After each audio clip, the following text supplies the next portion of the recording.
আসসালামু আলাইকুম। আমার কাছে এসএসসি পরীক্ষার্থীদের জন্য এসএসসি পরীক্ষায় যে কাভার পেজগুলো দেওয়া হয়, যেগুলোতে সব কিছু পূরণ করতে হয়, সেগুলো আসে। ওকে, যদিও এগুলো সাদা কালো, বাট আপনাদেরকে এসএসসি পরীক্ষায় রঙিনগুলো দিবে। হ্যাঁ, সবগুলো একই, বাট একটু এগুলো কালারিং করা থাকবে। এটাই জাস্ট পার্থক্য। তো আমরা এখন স্টেপ বাই স্টেপ দেখবো কোন জায়গাতে কী লিখবেন আর কীভাবে পূরণ করবেন। আশা করি আপনারা এই ভিডিওটা দেখে উপকৃত হবেন। এটা হচ্ছে সৃজনশীল অংশের জন্য, দেখতে পাচ্ছেন এটা। ওকে, আর এটা হচ্ছে এমসিকিউ এর জন্য, হ্যাঁ, নৈর্ব্যক্তিকের জন্য। আমি দুইটা আপনাদেরকে সুন্দর করে বুঝিয়ে দেওয়ার চেষ্টা করব। আশা করি আপনারা সুন্দরভাবে বুঝতে পারবেন।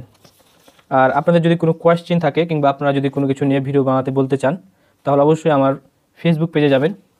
আমার ফেসবুক পেজ মেহেদি টক্স, সেখানে গিয়ে কমেন্ট করবেন, তাহলে আপনারা অবশ্যই আমার কমেন্টে রিপ্লাই পাবেন। ওকে, তাহলে আমরা শুরু করি। এখন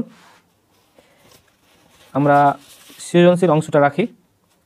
এখানে লেখা আছে মাধ্যমিক ও উচ্চ মাধ্যমিক শিক্ষা বোর্ড, ঢাকা। যেহেতু আপনাদের এসএসসি পরীক্ষা, তার জন্য এখানে লেখা আছে এসএসসি, এইচএসসি, আর এখানে লেখা আছে সেগুলো না দিয়ে জাস্ট এখানে দিবেন টিক। এসএসসির এখানে সুন্দর করে একটা টিক দিবেন ভালো করে। হ্যাঁ, যেহেতু 2025 সালে পরীক্ষা দিবেন, তার মানে এখানে 25 লিখতে হবে, সিম্পলি 2, আর এখানে লিখতে হবে 5, 2025, তাই না? পরীক্ষা এসএসসি পরীক্ষা, তাহলে এখানে সুন্দর করে ভরাট করে দেবেন। ওকে, তারপর রোল নম্বর, আপনাদেরকে যে অ্যাডমিট কার্ডটা দেওয়া হয়েছে সেখানে রোল নম্বর ও রেজিস্ট্রেশন নম্বর লেখা আছে সুন্দর করে। ওকে, আপনারা এখানে সুন্দর করে রোল নম্বরটা লিখে দেবেন। সাপোজ যদি আপনাদের রোল এটা হয়,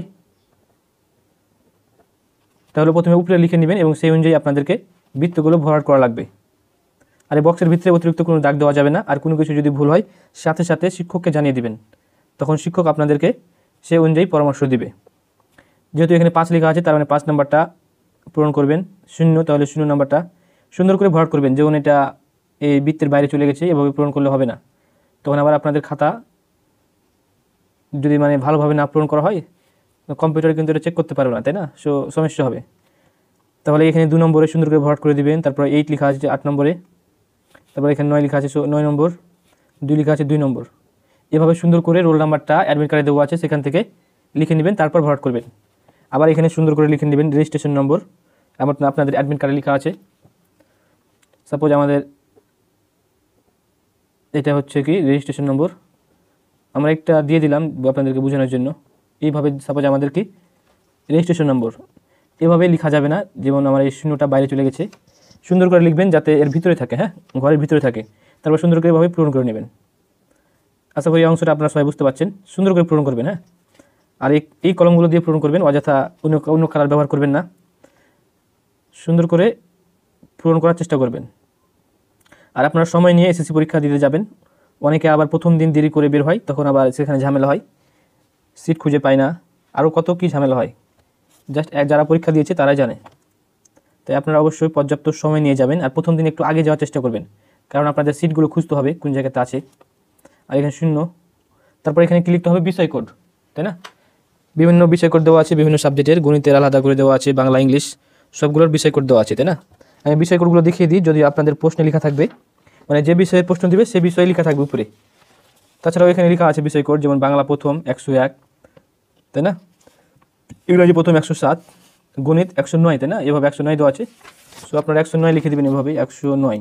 সাপোজ আপনাদের গণিত পরীক্ষা, তাহলে 109 লিখে দেবেন। তাহলে এখানে 1 দিবেন, এখানে 0 দিবেন, এখানে কি দিবেন 9 দিবেন। ওকে, আশা করি বুঝতে পেরেছেন।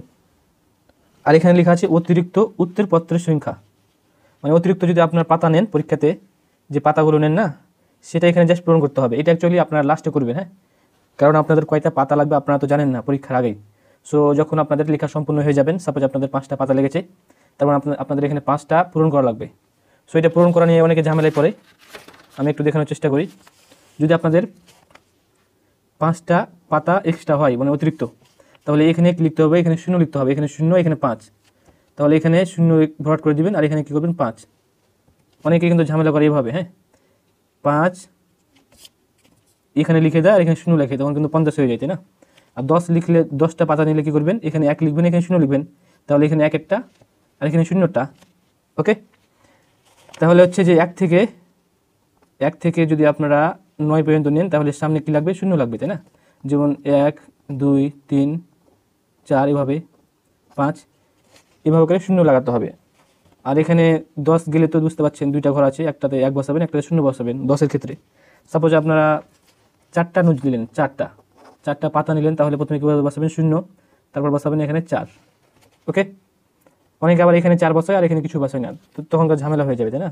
তাহলে এখানে কি বসাবেন 0 আর এখানে হচ্ছে 4, তাহলে 4টা পাতা উত্তরপত্র অতিরিক্ত সেটা এখানে উল্লেখ হলো। সো এভাবে আপনারা সুন্দর করে এটা জাস্ট পূরণ করবেন। হ্যাঁ, এখানে 3টা আছে, এটা প্রথমটা, দ্বিতীয়টা, তৃতীয়টা, 3টা আছে। সো এতগুলো পূরণ করার দরকার নাই, জাস্ট আপনারা এই প্রথমটা পূরণ করবেন। এগুলোতে কোনো যাতে দাগ দেওয়া যাবে না, অতিরিক্ত কোনো দাগই দেওয়া যাবে না। ওকে, যেগুলোতে দাগ দেওয়া প্রয়োজন বা লেখা প্রয়োজন সেগুলোতে লিখতে হবে।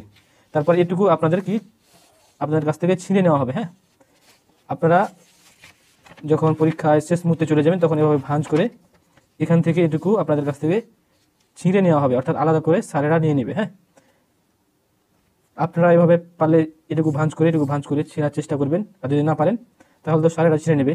আর ওটা অতিরিক্ত পণ্ডিতি করতে গিয়ে আবার এই পুরো খাতা যেন না ছিঁড়ে দেন। হ্যাঁ, সেটা অবশ্যই খেয়াল রাখবেন।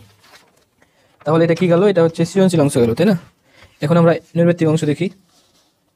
এখানে যেহেতু এইচএসসি পরীক্ষাটা আছে, আমি অ্যাকচুয়ালি এসএসসি পরীক্ষাটা পাইনি অনলাইনে, তার জন্য এইচএসসিটা নিয়েছি। একই এখানে এসএসসি লেখা থাকবে, এখানে জাস্ট 2025 লিখে দেবেন। হ্যাঁ, আশা করি বুঝতে পারছেন। এখানে এইচএসসি লেখা আছে, বাট আপনাদের পরীক্ষা যেহেতু এসএসসি, সো এসএসসি লেখা থাকবে, আর এখানে 2025 লিখে দিবেন।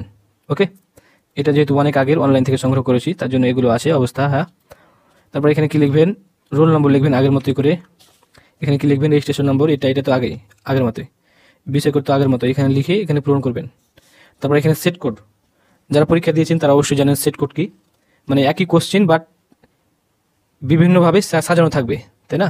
সেগুলো অ্যাকচুয়ালি নাম দেওয়া হয় ক সেট, খ সেট, ঘ সেট, 4টা সেট করা হয়, মানে একই কোশ্চেন বিভিন্নভাবে সাজানো হয় যাতে নকল করতে না পারে শিক্ষার্থীরা, সেই জন্য একই কোশ্চেনগুলোকে জাস্ট উল্টাপাল্টা করে সাজানো হয়, আর সেগুলোর নাম দেওয়া হয় ক সেট, খ সেট, গ সেট এরকমভাবে। সো আপনাদের যে সেট পাবেন সে সেটটা এখানে লিখে দেবেন সুন্দর করে। সাপোজ আপনারা ক সেট পেয়েছেন, সো ক লিখবেন। কেউ যদি খ পান তাহলে এখানে খ লিখবেন, এখানে লিখতে হবে। ওকে, এখানে লেখার পর জাস্ট পূরণ করা লাগবে। সাপোজ আপনারা ক সেট পেয়েছেন তাহলে এখানে ক লিখে দিবেন এবং এটা পূরণ করে দিতে হবে। আশা করি বোঝা গেছে। আর এখানে কোনো দাগ দেওয়া যাবে না। আর আরেকটা বিষয় বলে রাখা ভালো, যদি আপনারা ডাবল পূরণ করেন, ডাবল পূরণ করলে আপনাদের মার্ক বাদ, এখানে কোনো কোশ্চেন হবে না, আর কোনো প্রশ্ন করা যাবে না। ওকে, তাই আপনারা অবশ্যই সময় নিয়ে যেটা সঠিক সেটাই পূরণ করবেন। আশা করি বুঝতে পারছেন। আর আরেকটা বিষয় হচ্ছে আপনারা সুন্দর করে এভাবে পূরণ করবেন, পুরোটুকু ভরাট করবেন। অনেকেই শেষ মুহূর্তে গিয়ে এভাবে করে কিংবা এভাবে করে, আধখানি ভরাট করে কিংবা ভরাট না করে। সো এরকম করা যাবে না, আপনি সময় নিয়ে সুন্দর করে ভালো করে দাগাবেন। আর শেষ মুহূর্তে গিয়ে এভাবে দাগালেও কিন্তু আপনাদের যদি ভালো করে না দাগানো হয় তখন কিন্তু ঝামেলা হবে পরীক্ষাতে, মানে যে ওই মাঠটা দেখা হবে মেশিন দ্বারা, তাই না? সো মেশিনে তো আর বুঝতে পারবেন না যে সে সময় পায়নি, লাস্টের দিকে দাগিয়েছে। তাছাড়া এখানে সুন্দর করে লেখাই আছে যে কীভাবে ভরাট করতে হবে, এটা হচ্ছে সঠিক পদ্ধতি। আর দেখতে পাচ্ছেন কম করে ভরাট করা আছে, একটু এগুলো হচ্ছে ভুল পদ্ধতি।